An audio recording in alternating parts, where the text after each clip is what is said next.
সম্মানিত এলাকাবাসী, সম্মানিত দিনদার ইমানদার মুসলমান মুত্তাকি ভাইরা, পদ্মার অন্তরালের মা ও বোনেরা, আপনাদের প্রতি আন্তরিক মোবারকবাদ ও সালাম। আসসালামু আলাইকুম ওয়া রাহমাতুল্লাহি ওয়া বারাকাতুহু। সম্মানিত দিনী ভাইরা আমার, আজকের আলোচনার বিষয় আল্লাহ রাসূলের সাহাবী হযরত আলী রাদিয়াল্লাহু তাআলা আনহুর স্বপ্নের বিবরণ। হযরত ওমর রাদিয়াল্লাহু তাআলা আনহুর স্বপ্নের ফলাফল। আজকের আলোচনার বিষয় স্বপ্নের বিবরণ। সম্মানিত দিনে ভাই আমার, আল্লাহ পাকের রসুলরা, আল্লাহ পাকের রসুল যে স্বপ্ন দেখতেন সেটাই হচ্ছে ওহী। আল্লাহ পাকের সাহাবীরা যে সকল বর্ণনা করে গেছেন, তারা যা দেখতেন সেটাও আল্লাহ পাকের পক্ষ থেকেই তাদেরকে দেখানো হতো। তারা নেক মানুষ, নেক বান্দা। সে নেক বান্দার কাজ কি?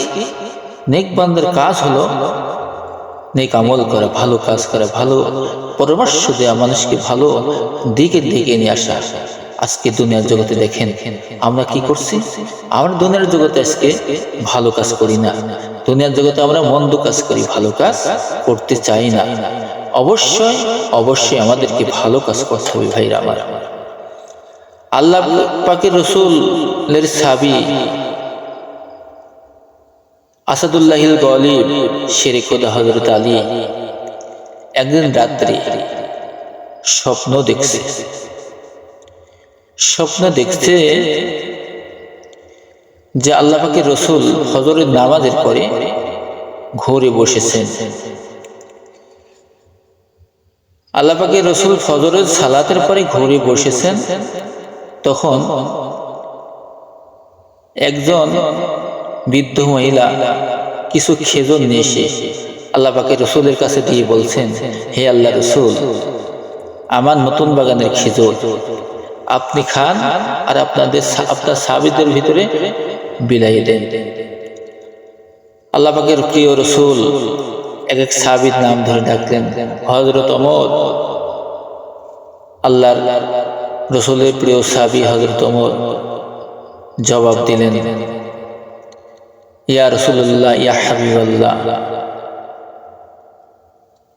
সেই তো নতুন এই খেজুর, তোমাকে 2টা খেজুর দিলাম, তুমি 2টা খেজুর নাও। অন্যান্য সাহাবীরকে ডেকে খেজুর বিতরণ করতে লাগলো। সবাইকে দিতে এক পর্যায়ে আলীর ভাগে চলে আসলো। হযরত আলী, তুমি একটি খেজুর নাও। একটি খেজুর যখন হযরত আলী প্রিয় রসুলের হাত থেকে নিয়ে মুখের ভিতরে দিলেন, প্রিয় রসুল, আল্লাহ পাকের রসুল আলীর মুখের ভিতরে নিজে হাতে খেজুরটা তুলে দিলেন। খেজুরটা খুবই সুস্বাদ খেজুরটা। কিন্তু ওই একটা খেজুর মুখের ভিতরে দিয়ে চিবাতে ফজরের আযানের ধ্বনি প্রিয় সাহাবী হযরত আলীর কানে পৌঁছে গেল। আসসালাতু খায়রুম মিনান নাউম। ঘুম ভেঙে গেল। ঘুম ভেঙে দিয়ে আল্লাহ পাকের রসুলের সাহাবী মসজিদে আসলেন। মসজিদ তখন খলিফা ছিলেন হযরত ওমর রাদিয়াল্লাহু তাআলা আনহু। যখন হযরত ওমর রাদিয়াল্লাহু তাআলা আনহু নামাজ শেষে ঘরে বসলেন, বাইরে থেকে বৃদ্ধ মহিলা এসে বলছে, খলিফাতুল মুসলিমিন, আমিরুল মুমিনিন, এটা আমার নতুন বাগানের খেজুর, আপনি খান আর আল্লাহ পাকের রসুলের সাহাবীদের ভিতরে বিলি করে দেন, বন্টন করে দেন। হযরত ওমর রাদিয়াল্লাহু তাআলা আনহু তিনি খেজুরগুলো একটা সাহাবীর নাম ধরে ডাকছেন। অমক, তোমাকে 2টা দিলাম, আরেকজনকে তোমাকে 3টা দিলাম। এইভাবে দিতে হযরত আলীকে বলতে, আলী, হা করে তোমার মুখের ভিতরে খেজুর উঠাই দিই। একটি খেজুর হযরত আলীর মুখের ভিতরে দিয়ে দিলেন। সুবহানাল্লাহ, সুবহানাল্লাহ। আলী বলছে, ভাই ওমর, আপনার পাতে তো অনেক খেজুর আছে, আপনি তো একটা খেজুর আমাকে বেশি দিলেও দিতে পারতেন। এই কথা শোনার পরে ওমর বলছে, আলী, আল্লাহ পাকের রাসূল যদি তোমাকে একাধিক খেজুর দিত, আমি ওমর তোমাকে একাধিক খেজুর দিয়ে দিতাম। সুবহানাল্লাহ, সুবহানাল্লাহ। সম্মানিত ভাইরা আমার, তারা কেমন মানুষ ছিল, তাদের তাদের অন্তর কেমন ছিল? তাদের অন্তর ঘুমাতো না, তারা ঘুমালেও তাদের অন্তর জাগ্রত থাকতো। স্বপ্ন দেখলো আলী, ওমর কি করে টের পেলেন? এটা একটা বিশাল বিশাল বোঝার বিষয়। আমাদেরকে বুঝতে হবে, আমাদেরকে জানতে হবে, কোরআন শিখতে হবে, কোরআন জানতে হবে, নিজের জীবনকে কোরআনের আলোয় আলোকিত করতে হবে, নিজের যৌবনকে দ্বীনের কাজে লাগাতে হবে, নিজের শরীরকে দ্বীনের কাজে লাগাতে হবে। ভাই, যে ওমর আল্লাহ পাকের রাসূলকে হত্যা করতে এসেছিল তরবারি নিয়ে, সে ওমর আজকে কোন পর্যন্ত পৌঁছেছে, কোন জায়গায় পৌঁছে গেছে? ভাই, আমরা তো মনে করি আরো অনেক গুনাহ করেছি, অনেক গুনাহ করে ফেলেছি, আমাদেরকে ক্ষমা হবে, আমাদেরকেও ক্ষমা হবে। আপনারা আসুন, আপনারা বসুন, কোরআনের কথা শুনুন, হাদিসের কথা শুনুন, আল্লাহ এবং আল্লাহ রাসূলের কথা শুনুন। দেখো, দুনিয়ার জগৎটা একেবারেই ক্ষণস্থায়ী, আখিরাতের জিন্দেগির একেবারে চিরস্থায়ী। আমরা যতই দুনিয়ার সম্পদ উপার্জন করি না কেন, যতই সম্পদ অর্জন করি না কেন, কোনো সম্পদ ভাই আমাদের সাথে যাবে? কোনো সম্পদ আমাদের সঙ্গে যাবে না। দেখো, যত ধন সম্পদ মানুষই হোক না কেন, যখন তার মৃত্যু হয়ে যায়, যখন তাকে কবরে নিয়ে যাওয়া হয়, তখন তাকে কি হয়? খালি হাত দিয়ে তাকে বিদায় করে দেওয়া হয়, খালি হাত বিদায় করে দেওয়া হয়। তার যে কাফন দেওয়া হয়, কাপড়ের ভিতরে পকেট দেওয়া হয় না, অর্থও দেওয়া হয় না, সম্পদ দেওয়া হয় না। সন্তানগুলা খালি হাতে বাবাকে বিদায় করে দেন, মাকে বিদায় করে দেন, সন্তানদেরকে বিদায় করে দেন। ও দুনিয়ার মানুষ, ফিরে আসো, ফিরে আসো, জাহান্নামের আগুন থেকে ফিরে আসো, জাহান্নামের আগুন থেকে ফিরে আসো। জাহান্নামের আগুন বড় কঠিন গো মানুষ, জাহান্নামের আগুন বড় কঠিন।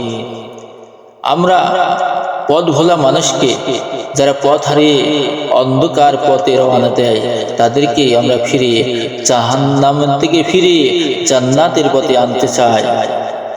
একটা প্রশ্ন সকলের কাছে, প্রশ্নটা হলো, একজন অন্ধ ব্যক্তি ট্রেন লাইনে দাঁড়িয়ে আছে, দ্রুত গতিতে ট্রেন আসছে, বুঝতে পারছে না, অন্ধ ব্যক্তি বুঝতে পারছে না যে কি হচ্ছে।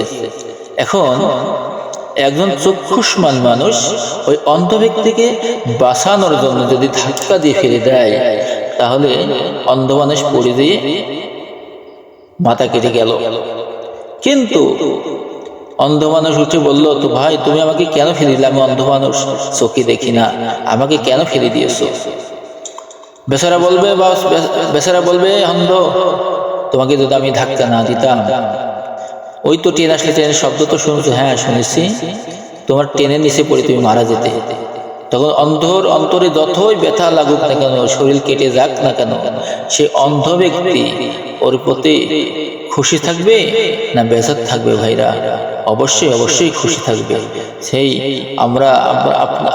আপনারা যারা আজকে কোরআনের কাছে আসি নাই, হাদিসের কাছে আসি নাই, কোরআন পড়ছি না, আল্লাহ এবং আল্লাহ রাসূল কি বলে গিয়েছেন আমাদের জন্য সেটা শুনছি না, এই জন্য আপনারা আসেন, কোরআন জানি, হাদিস জানি, আর এই পর্যন্ত আমল করি। জাহান্নামের আগুন থেকে বাঁচতে হবে, জাহান্নামের আগুন থেকে মুক্তি পেতে হবে। জাহান্নামের আগুন বড় কঠিন, জাহান্নামের আগুন বড় ভয়াবহ। এই জাহান্নামের আগুন থেকে না বাঁচলে বড় মুসিবত হয়ে যাবে আমাদের জন্য, বড় কঠিন হয়ে যাবে আমাদের জন্য। জাহান্নামের আগুন এত কঠিন, যারা অপরাধ করবে তাদের অপরাধের কারণে জাহান্নামের ভিতরে ফেলে দেওয়া হবে। এমনটা গভীর জায়গায় রাখা হবে, গভীরে রাখা হবে। সেখানে কি হবে? সেখানে তার গভীরে রেখে ঢাকনা দিয়ে ঢেকে দেওয়া হবে। ভাই, ঢাকনা দিয়ে ঢেকে দেওয়া হবে। আসুন আমরা দিনের পথে চলি, সকলকে দিনের দাওয়াত দিই, ইসলাম বাংলাদেশে কায়েম হোক, এটা আমরা চাই, আপনারাও চান। আল্লাহর কাছে দোয়া করুন। সামনে নির্বাচন, আল্লাহ পাক যখনই আমাদেরকে নির্বাচনের সামনাসামনি করবে, তখনই আমরা ইনশাল্লাহ যে মানুষগুলা দিনের পথে দিনের জন্য ব্যয় করবে, সেই পক্ষে আমরা সমর্থন করবো ইনশাল্লাহ। আসসালামু আলাইকুম ওয়া রাহমাতুল্লাহি ওয়া বারাকাতুহু।